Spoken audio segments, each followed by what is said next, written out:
听故事学中文，一起走进中国。小文，你刚才夹完菜，怎么把筷子插在米饭里了？对呀，这样很方便呀，它不会倒的。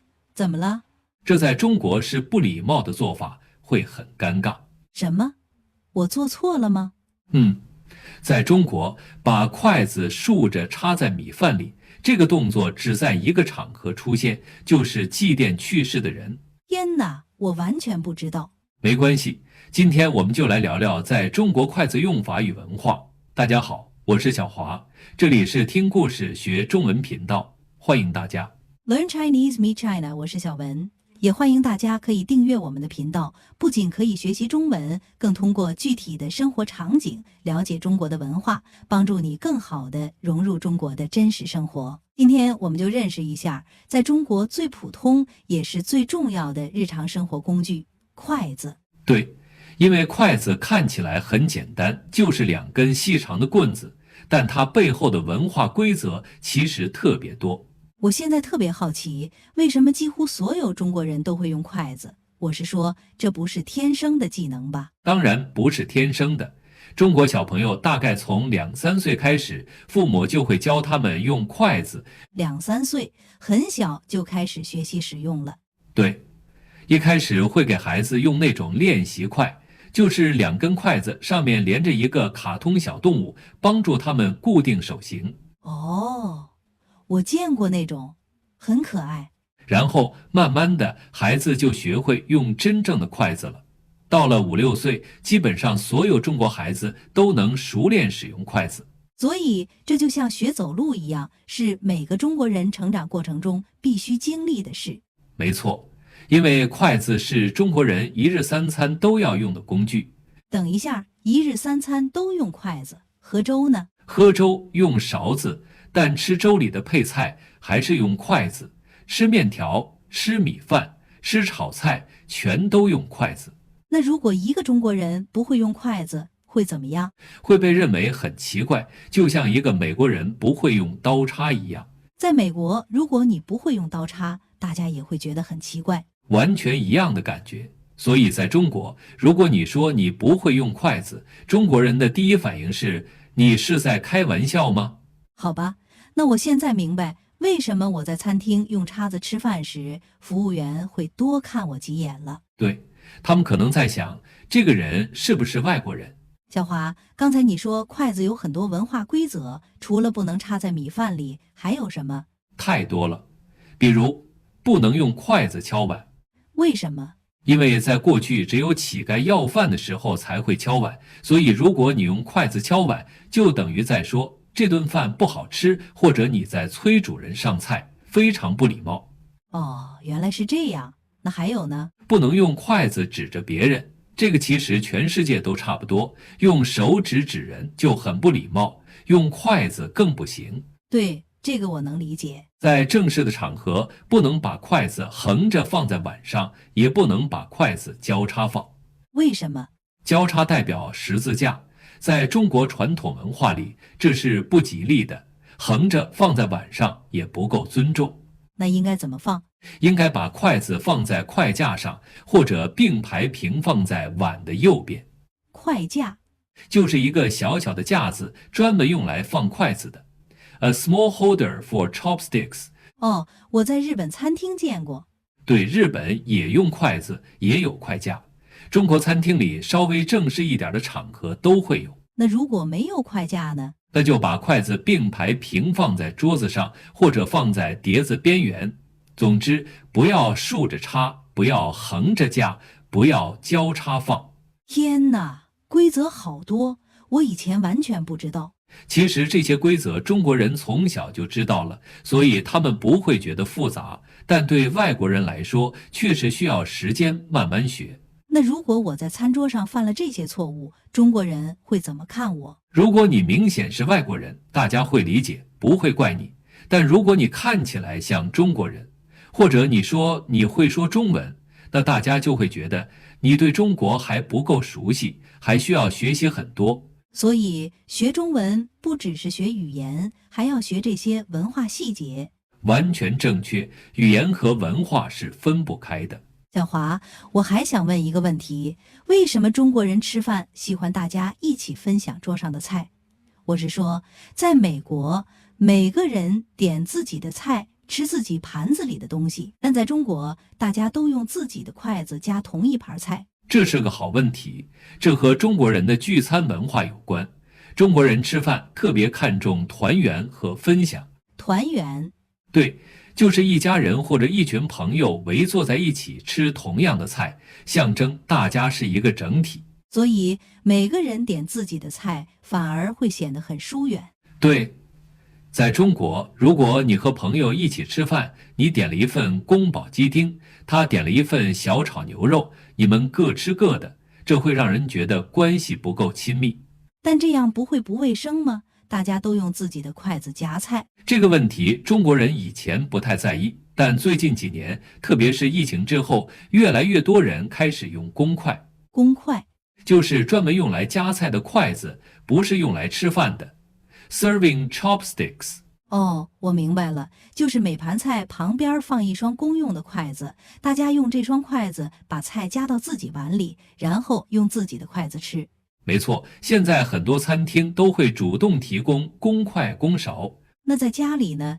在家里，大部分中国家庭还是习惯直接用自己的筷子夹菜，因为都是家人嘛，没那么讲究。所以在家吃饭和在餐馆吃饭用筷子的习惯是不一样的。对，在餐馆里，尤其是比较正式的场合，大家会更注意礼仪，比如不会把筷子伸得很远去夹菜，不会翻来翻去挑菜，也不会用筷子戳菜。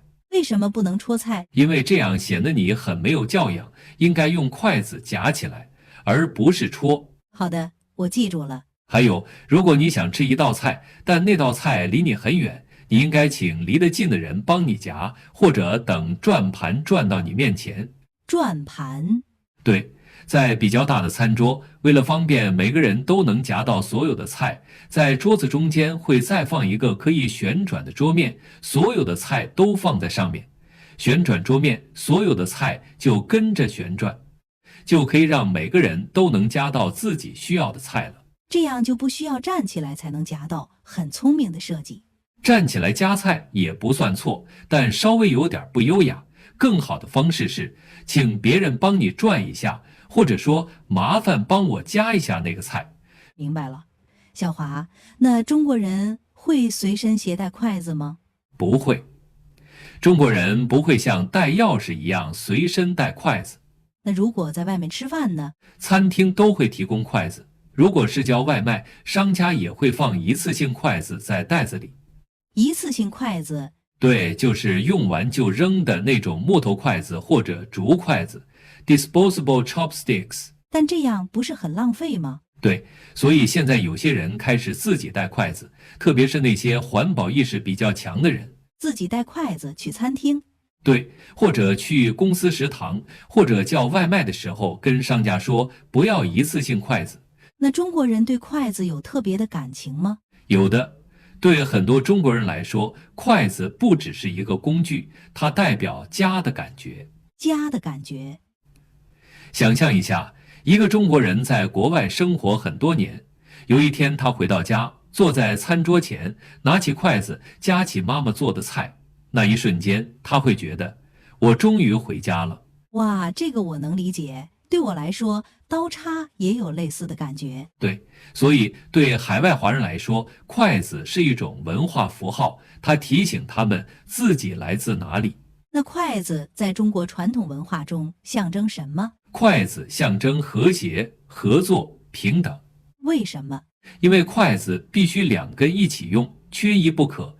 一根筷子什么都夹不起来，两根筷子配合起来才能完成任务。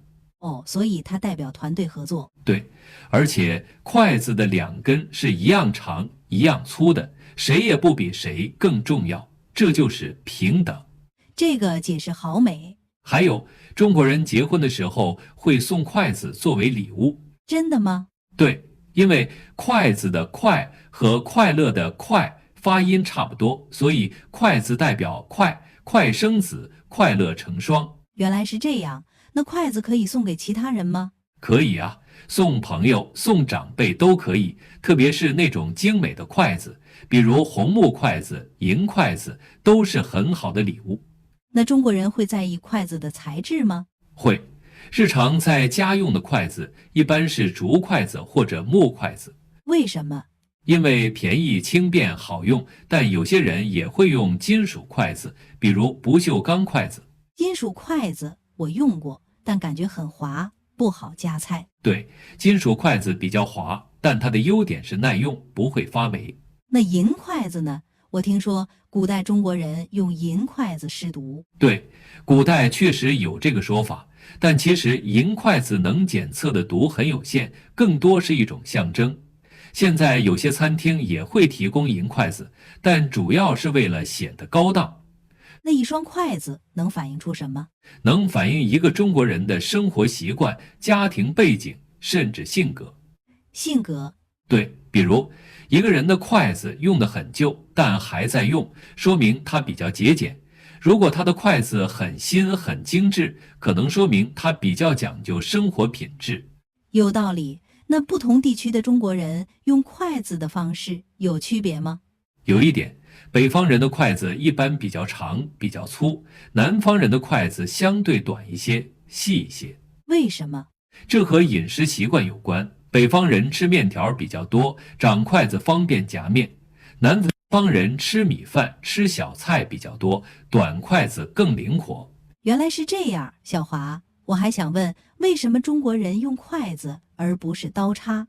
这和中国的饮食文化有关。中国菜一般在厨房就切好了，端上桌可以直接吃，所以不需要刀。对，西餐经常要自己切牛排。而且中国人认为把刀带上餐桌有一种暴力的感觉，不够文雅。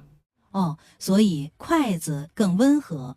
没错，筷子的设计体现了中国人以和为贵的哲学。那筷子为什么是现在这个形状？一头圆，一头尖。圆的那头代表天，方的那头代表地。等一下，哪头是方的？一般方的一头比较粗，圆的一头比较细。哦，我没注意过。尖的那头用来夹菜，圆的或方的那头握在手里。这种设计既实用又有文化寓意。中国文化真的好有意思。那在现代中国，筷子会不会被刀叉取代？不会。虽然现在中国人也吃西餐，也会用刀叉，但在吃中餐的时候，大家还是用筷子。为什么？因为筷子已经深深融入了中国人的生活，它不只是一个工具，它是中国文化的一部分。我现在终于明白，为什么筷子能成为中国文化最有代表性的符号之一了。对，一双看起来很简单的筷子，背后是几千年的历史和文化。小华，对我们这些学中文的外国人来说，学会用筷子为什么会带来成就感？因为当你学会用筷子，你就能更自然地融入中国人的生活。对，我第一次用筷子成功夹起一粒花生米的时候，我特别开心。很多外国人都有这种感觉，而且中国人看到外国人会用筷子，会觉得很亲切，会觉得你尊重中国文化。那如果一个外国人在中国不会用筷子，中国人会怎么看？不会怪你，但会觉得有点遗憾，因为不会用筷子，你就没办法真正体验中国的饮食文化。对，就像你不会用刀叉，就没办法好好吃西餐一样。完全正确。好，今天我们聊了这么多关于筷子的话题，我觉得我对中国文化又多了一层理解。对，筷子虽然小，但它连接着中国人的日常生活和传统文化。如果你也对中国文化感兴趣，记得点赞、订阅我们的频道，听故事学中文 ，Learn Chinese, Meet China。对，也欢迎在评论区分享你第一次用筷子的经历。下期我们聊聊中国的一个游戏——麻将。下次见。再见。